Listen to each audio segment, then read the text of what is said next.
Hello. Feel like having a bit of a ramble. I just got to go and turn the light on. It's getting dark.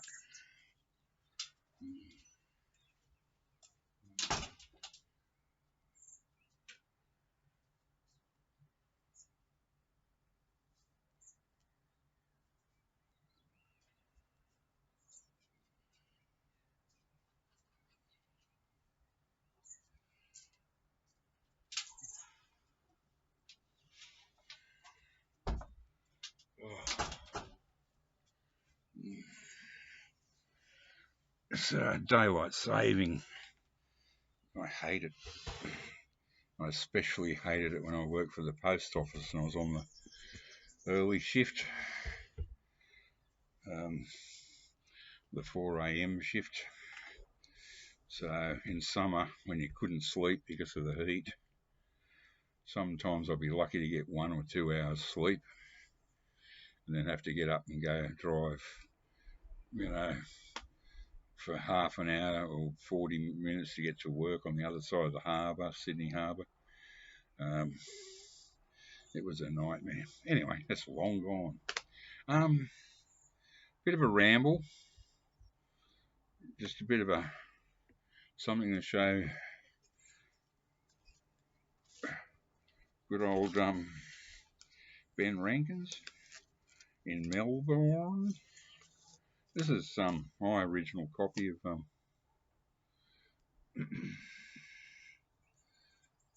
I'm Stranded by the Saints. Power Exchange Records, London. Good B-side, no Tom. Graphics, Savage Pencil. I think Savage Pencil used to do cartoons in the NME or one of those magazines. This is one of these hideous. No, I don't have. This is one of these hideous where they had the whole thing. They is plastic. It didn't last long, thank God. It's just so awful. But this is it. I did buy it in '76. Just happened to be a UK import. So there you have it. I've had it all that time. Thanks to Rough Trade. And Chris Bailey. Oh my God, I love this 45. Yes, this is so good. Rest in peace, Chris Bailey. Temple of the Lord. You can't tamper with the Temple of the Lord. Backed with Celtic ballad. Great track. Look it up on YouTube. It's got the best video, one of the best video clips of all time. It's just so good. The Temple of the Lord. This is another example, one of those where they were pressing records with this at least this one you can read. They've actually gone to the trouble of making it silver so you actually read what the tracks are. Luckily, it didn't last very long. It was not a particularly pretty phase. So yeah, just this is more or less a bit of a ramble because HP Harris Pilton's latest his vids are always great. He can just sit there and talk about anything, and I'd watch it. You bet. And all this bullshit about these. They go on and on about these ones that, they destroy your record covers and that. Look, this has been sitting in this since 1976. This is one of these PVC things that they go on about. It hasn't damaged it in any shape or form. What a load of shit. What a bunch of wankers that don't know nothing. They didn't dig in the bins back in the 60s, 70s, and 80s. They wouldn't know shit.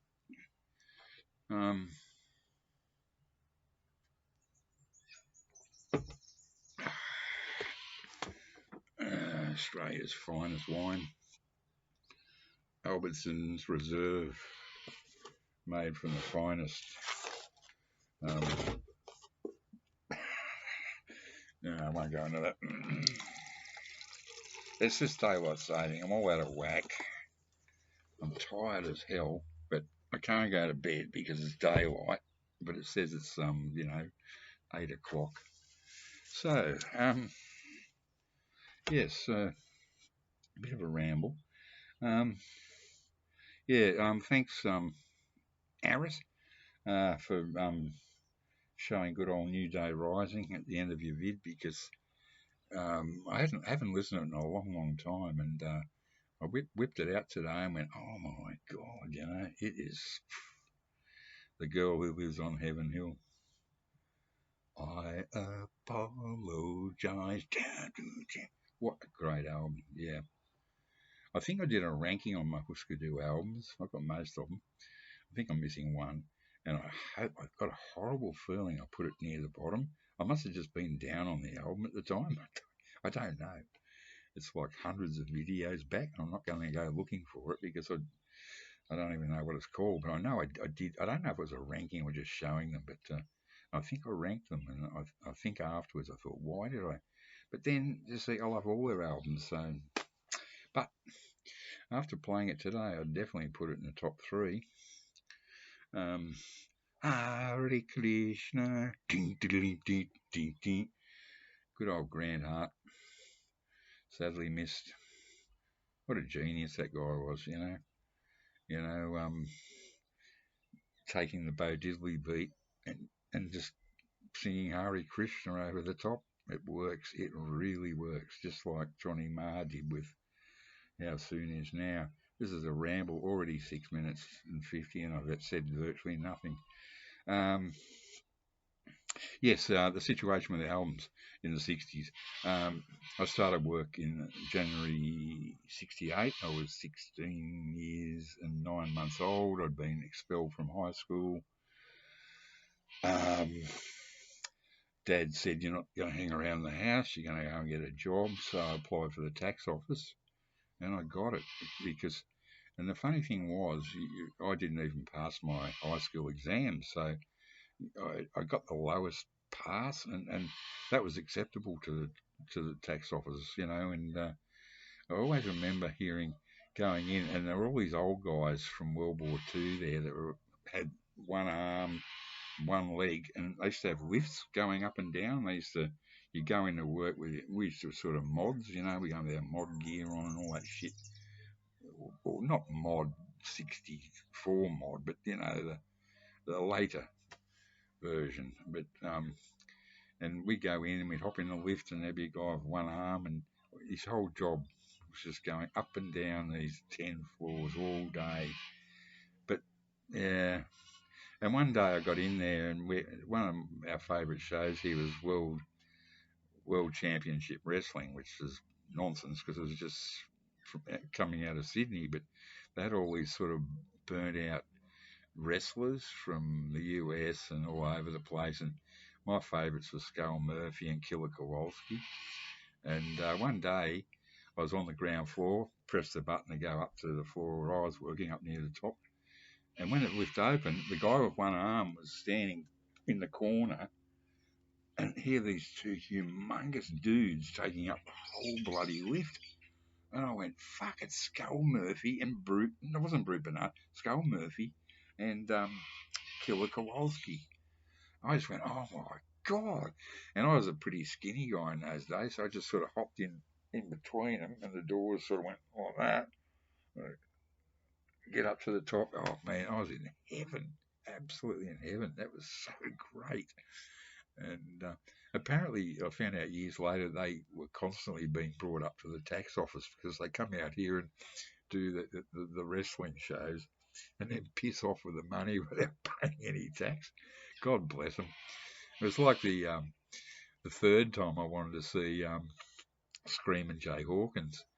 I saw him once in Canberra when I was down there, and he did the whole climbing out of the coffin thing with Henry on a stick with a skull with a cigarette burning. That was the best. And then there was one down at the Rocks in Sydney Harbour where he was, I don't know if he was pissed or what, but he had his nephew or something playing on guitar. He was actually really good, but he was being very unwoke, as they would say. He was going, I want pussy and all this stuff. And I was there with Jan, who was a bit of a, one of these woke things, and peace person with rainbows and shit. And I think that got on her tits. I can't say tits. I just said can't, and it sounded like can't. Oh, fuck, what am I saying? Jeez. I don't say that. Fuck. I mean, could have a smoke.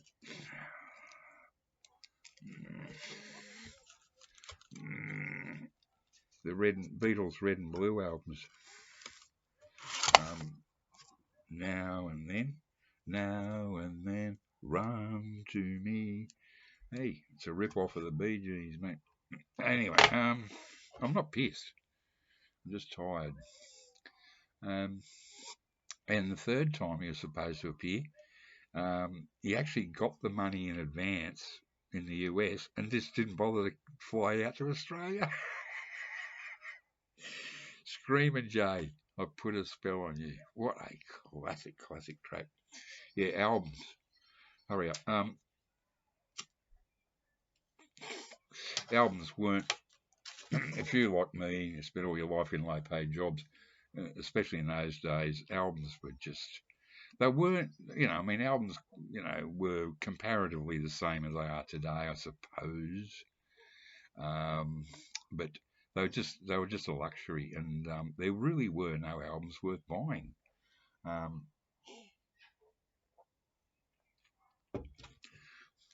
The Stones and the Beatles, yes, but they weren't like essential. But the first one that really, really was essential was Highway 61 Revisited by Bob Dylan. And that was one of the first albums I bought, second or third album I bought, because even though it was a couple of years after it came out, because they were so expensive, but I played that to death. That was just the Paul Butterfield Blues Band. There weren't very many, but in 1968, the year I started work, that's when albums became good. I mean, to me, two of the greatest albums of '68, and they always have been and always will be to me, are without a doubt Gree, Dr. John the Night Tripper, a masterpiece. They just jumped in the studio late at night and cut the thing live, basically. Gree, just if you've never heard Gree, that is Dr. John at his absolute best. And Big Brother and the Holding Company, Cheap Thrills. That is still in my top 5 albums of all time. It knocks my socks off. It's grunge. It's punk with a bit of blues, thrown in. It's wonderful. So really, as you're saying, Harris, yeah, I've got the charts, the pop charts, and really the only ones that hit the top 10 were the Beatles and occasionally Elvis and occasionally the Stones, but that was it. No one got in the charts because the kids couldn't afford to buy the albums. And, to be honest, they weren't until Bob Dylan. And then the next one that came along that made albums worth anything was Jimi Hendrix. Let's face it. And that's when it really hit home. 67 and then 68, bang, so many good albums came out. Beggars Banquet. But 69 was the one.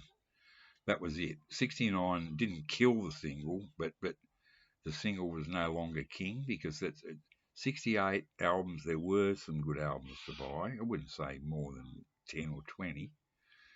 That's probably pushing it.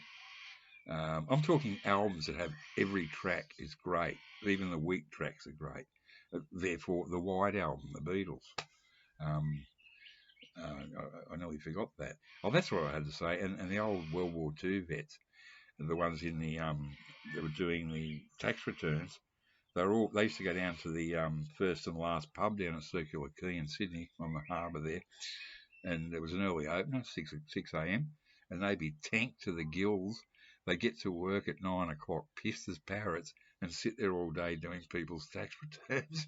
And I always remember on the radio, they had a radio playing in the background, and I heard that stinking pile of shit over Dio blah, and these old drunk guys would be singing along with it, and I thought, fucking hell. Beatles are really unhip.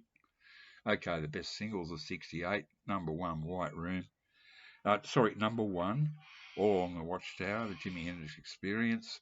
Number 2, White Room, Cream. Number 3, Linda Sue Dixon, the Detroit Wheels. And then there's a whole pile of others after that. 1522, Have a Nice Something.